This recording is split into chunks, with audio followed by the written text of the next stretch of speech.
जबलपुर की बात करेंगे, जहां पर काम के प्रति लापरवाह शहर के 3 थानेदारों पर अब गाज गिरी है। बता दें कि एक को लाइन अटैच करने की कार्रवाई की गई है तो 2 के खिलाफ विभागीय जांच अब बैठ चुकी है। लूट के मामले में लापरवाही बरतने पर संजीवनी नगर के टीआई पर यह कार्रवाई हुई है।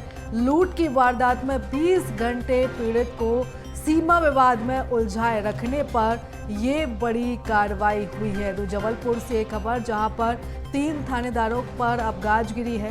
एक को लाइन अटैच किया गया है तो वहीं 2 के खिलाफ विभागीय जांच बैठी है। लूट के मामले में लापरवाही बरतने पर यहां पर टीआई पर यह कार्रवाई की गई है।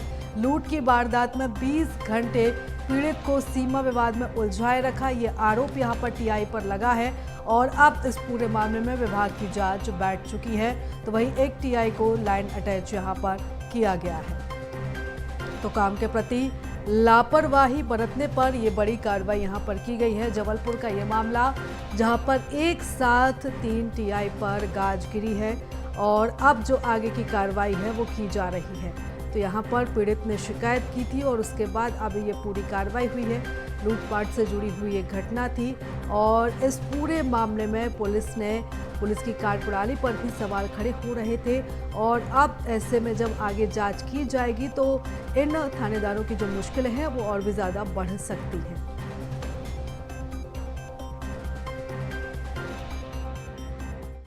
अपने एक्सेस स्कूटी से जा रहा था तो 4 लोग उसको रोककर पैसा मांगते हैं और उसकी स्कूटी एक्सेस जो थी उसको छुड़ा ले गए। इसमें थाना प्रभारी भेड़ाघाट मौके पे पहुंचती है और उसका मेडिकल भी कराती है। उनको लगता है कि ये क्षेत्र संजीवनी नगर थाना इलाका का है तो वो संजीवनी नगर थाने के सुपुर्द कर देती है। ये खुद भी उसमें वैधानिक कार्रवाई नहीं करती हैं और संजीवनी नगर भी सही धाराओं के तहत उसमें वैधानिक कार्रवाई नहीं किया और उसमें देरी की और न किसी वरिष्ठ अधिकारियों को इन दोनों थाना प्रभारियों ने सूचना दी। प्रभारी पुलिस अधीक्षक द्वारा थाना प्रभारी संजीवनी नगर को लाइन अटैच कर दिया गया है और इसमें थाना प्रभारी भेड़ाघाट संजीवनी नगर और एक इसी तरह की घटना मढ़ोताल में भी हुई थी, उन्होंने भी कंट्रोल रूम या वरिष्ठ अधिकारियों को सूचना नहीं दी। इन सभी मामलों की एक प्राथमिक जाँच कराई जा रही है और जाँच के बाद इसमें अग्रिम विभागीय कार्रवाई की जाएगी। और इस खबर पर ज्यादा जानकारी लेंगे, हमारे सहयोगी प्रतीक हमारे साथ जुड़ चुके हैं। और प्रतीक, पूरे प्रदेश में कानून व्यवस्था को सुदृढ़ करने के लिए सरकार लगातार काम कर रही है और इसी का असर हम ये कह सकते हैं कि इस तरीके का एक्शन हमें यहाँ पर देखने को मिला है। हाँ बिल्कुल प्रीता, और हाल ही में नए पुलिस कप्तान संपत उपाध्याय ने भी चार्ज संभाला है और फिलहाल जो प्राथमिक तस्वीर उनके सामने आई तो 3 जो थानेदार थे वो कहीं ना कहीं बेलगाम थे। बेलगाम इस तरीके से कि वे आम जनता की सेवा के लिए जिसलिए वो नियुक्त किए गए हैं उस कार्य में वे लापरवाही बरत रहे थे। एक थाना प्रभारी जो कि संजीवनी नगर की है उन्हें तो लाइन अटैच कर दिया गया है। शेष 2 थाना प्रभारियों पर विभागीय कार्रवाई और जांच जो है प्राथमिक वो शुरू हो गई है। अगर शिकायतकर्ता थाने आता है तो उसकी शिकायत को ना सुनना, एफआईआर के लिए फिर उसे वरिष्ठ अधिकारियों के दफ्तर के चक्कर लगाना, कुछ ऐसी तासीर सी जो है अलग अलग थानों की हो गई है। अगर कुछ सीधे एफआईआर दर्ज कराना चाहता है तो उसे बार बार भटकाने की एक प्रक्रिया सी जो है वो देखने को मिल रही है। और इसी कार्य व्यवस्था से कहीं ना कहीं लगातार एसपी जो नवागत आए उन्होंने कहा है, निर्देश भी दिए हैं कि कोई भी शिकायतकर्ता वरिष्ठ अधिकारियों तक कूच ना करे। अगर थाने पर एफआईआर हो जाए तो बेहतर होगा, लेकिन कार्यशैली सुधर नहीं रही थी। इस प्रकार की कार्रवाई जो है प्राथमिक तौर पर अभी देखने को मिली और आगामी दिनों में भी अगर थाना प्रभारी नहीं सुधरे तो उन पर इस प्रकार से कार्रवाई जो है बिल्कुल प्रतीक, और इस एक्शन के जरिए सभी को यह संदेश दिया गया है कि अगर लापरवाही बरती गई तो आगे एक्शन लिए जाएंगे। लेकिन जिस तरीके से पूरा मामला सामने आया था, क्या कुछ ये पूरा घटनाक्रम था, किस तरीके से जो पीड़ित को था वो उलझाए रखा था, क्या कुछ ये पूरी स्थिति थी यहाँ पर? देखिए, जिस मामले में कार्रवाई की गई है संजीव नगर थाना प्रभारी महोदया पर, वो मामला कुछ ऐसा था कि भेड़ाघाट और संजीव नगर चौकी जो थाना सीमा लगती है उस दरमियान उनसे लूट हो गई थी। उनकी स्कूटी को कुछ आरोपी छुड़ा के ले गए थे। पहले वे नशे के लिए पैसे की मांग करते रहे, जब उसे नहीं माना उसकी स्कूटी छुड़ाकर शिकायतकर्ता की वो ले गए। इस मामले की एफआईआर दर्ज कराने के लिए पहले संजीव नगर थाना और भेड़ाघाट थाना और कहीं ना कहीं बार बार शिकायतकर्ता को इस थाने से उस थाने उलझाते रहा गया। और अगर विवाद था सीमा का तो वरिष्ठ अधिकारियों को अवगत कराना था, जो कि नहीं किया गया। और शिकायतकर्ता जब इस पूरे मसले को लेकर के अतिरिक्त पुलिस अधीक्षक महोदया के पास पहुंचा तो उनके संज्ञान में जब ये मामला आया तो उन्होंने कार्रवाई की है और एक मैसेज देने की कोशिश की गई है कि इस प्रकार से शिकायतकर्ताओं को भटकाया ना जाए। दो अन्य थाना प्रभारी पर भी कार्रवाई की गाज गिर सकती है, जिन पर प्राथमिक जांच चल रही है। उनके द्वारा भी कुछ ऐसा ही कृत्य किया गया। बिल्कुल, लगातार नजर बनाए रखिएगा, प्रतीक बने रहिएगा आप हमारे साथ। आपसे और भी खबरों पर हम विस्तार से जानकारी लेंगे। और चलिए बढ़ते हैं एक और बड़ी खबर की ओर। जबलपुर से इस वक्त की बड़ी खबर है, जहां पर रक्षा मंत्रालय की एक और फैक्ट्री में भीषण ब्लास्ट हुआ है।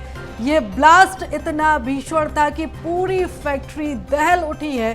जोरदार धमाके के साथ एक कर्मचारी बुरी तरह से यहाँ पर घायल हुआ है। एक कर्मचारी बुरी तरह से झुलसा है। अशोक कुमार मीणा इस घायल कर्मचारी का नाम बताया जा रहा है।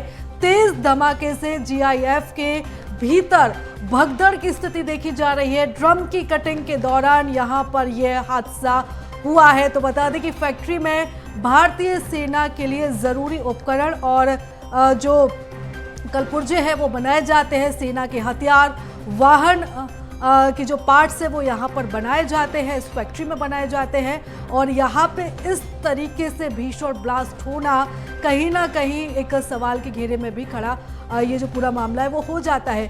कर्मचारी नेताओं ने यहाँ पर हादसे की उच्च स्तरीय जांच की मांग की है। भारतीय सेना के ऑर्डिनेंस फैक्ट्री खमरिया के अधीन जीआईएफ काम करता है, जहां पर ये पूरा हादसा हुआ है। तो बता दें आपको कि 22 अक्टूबर को भी, यानी कि इससे पहले ऑर्डिनेंस फैक्ट्री खमरिया में भी एक भीषण ब्लास्ट हुआ था। रशियन बम की बॉयलिंग के दौरान यहां पर विस्फोट हुआ था और एक तरीके से फिर से लगभग 1 महीने बाद ये घटना फिर से रिपीट होती है। एक और यहां पर ब्लास्ट हुआ है। हादसे में 2 कर्मचारियों की मौत हुई थी जो इससे पहले घटना हुई थी और 11 कर्मचारी घायल हुए थे। ज्यादा जानकारी लेंगे, हमारे सहयोगी प्रतीक लगातार हमारे साथ बने हुए हैं। प्रतीक, एक और वही घटनाक्रम रिपीट हुआ है। लगभग 1 महीने का समय ही बीता और उस तरह की घटना हम दोबारा देख रहे हैं। हालांकि अब इस पूरे मामले में उच्च स्तरीय जांच की मांग की जा रही है। फिलहाल इस पूरे घटनाक्रम को लेकर क्या अपडेट अभी आपके पास, क्या कुछ खुलासे अभी तक? देखिए, फिलहाल ये ड्रम की जो कटिंग एक कर्मचारी कर रहा था, उस दरमियान ये धमाका हुआ। लेकिन ये धमाका किस चीज पर हुआ, ये सवाल जो है वो अब उठ रहे हैं।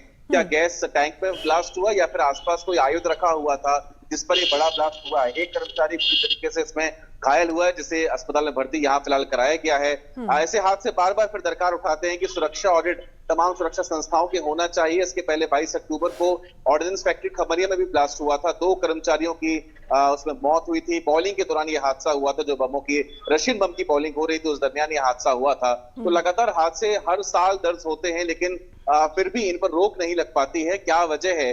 जांच हर बार उठती है, दिल्ली से अधिकारी कर्मचारी आते हैं, लेकिन कर्मचारी संगठन बार बार इस बात की मांग कर रहे हैं कि क्या ओवरटाइम का एक बड़ा विषय जिस प्रकार से लापरवाही कर्मचारी कहीं ना कहीं कर बैठते हैं, या फिर कुछ ऐसा एसओपी स्टैंडर्ड ऑपरेटिंग प्रोसीजर अपनाया जाना चाहिए जिससे कम से कम ऐसे हादसे रुक सके। क्योंकि आए दिन कर्मचारियों की मौत इसमें हो रही है, कुछ अपंग हो जाते हैं, कुछ विकलांग हो जाते हैं। तो ऐसे हादसों पर ब्रेक लगाने सुरक्षा ऑडिट बेहद जरूरी है और एक एसओपी डिसाइड होनी चाहिए अलग अलग फैक्ट्रीज की, जो कि आयत से जुड़ी हुई और सेना से जुड़ी हुई अलग अलग फैक्ट्री, तकरीबन 5 फैक्ट्रियां जबलपुर में संचालित हैं। आज जीआईएफ में एक हादसा हो गया, अशोक कुमार मीणा नामक कर्मचारी घायल है। अच्छी बात यह है कि उसकी जानमाल का कोई खतरा नहीं है, लेकिन फिर भी अब वो चलने में कितना सक्षम हो पाएगा ठीक होने के बाद, ये एक बड़ा सवाल है। तो कर्मचारी संगठन लगातार आक्रोशित है और इस पूरे मामले पर उच्च स्तरीय जांच की मांग यहाँ पर कर रहे हैं। जी बिल्कुल। और जिस तरीके से पूरा घटनाक्रम सामने आया है, प्रतीक, क्या कुछ संबंधित अधिकारी की किसी तरह से कोई प्रतिक्रिया, कोई बयान सामने आया है क्या?